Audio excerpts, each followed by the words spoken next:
ಮತ್ಸ್ಯನಾಗಿ ಸಾಗರದಿಂದ ವೇದ ಶಿಶುಗಳ ಪೋಷಿಸಿದೆ. ಕೂರ್ಮನಾಗಿ ಜಲಧಿಯಿಂದ ಮಂದರನ ಕಾಪಾಡಿದೆ. ವರಾಹನಾಗಿ ರಕ್ಕಸನಿಲ್ದ ಭೂಮಿ ತಾಯಿಯ ಸೆರೆ ತೆಗೆದೆ. ಭೂಮಿಯೊಳಗೆ ಬಲಿಯ ತುಡಿದ ವಮನನಲು ನಿನ್ನ ನೋಡಿದೆ. ನಾನಾ ರೂಪ ನಾನಾ ವೇಷ ಎಲ್ಲವೂ ನೀನೆಲ್ದೆ. ಲೋಕಕ್ಕೆ ನೀನೊಂದೇ ಅಣುರೇಣುವಿನಲ್ಲಿ ನೀನಿರುವೆ.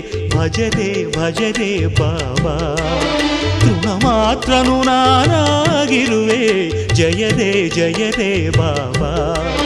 ಗಂಗಾ ಯಮುನಾ ಯಮುನಾ ಗಂಗಾ ನಿನ್ನ ಪಾದಕ್ಕೆ ಪನ್ನೀರು.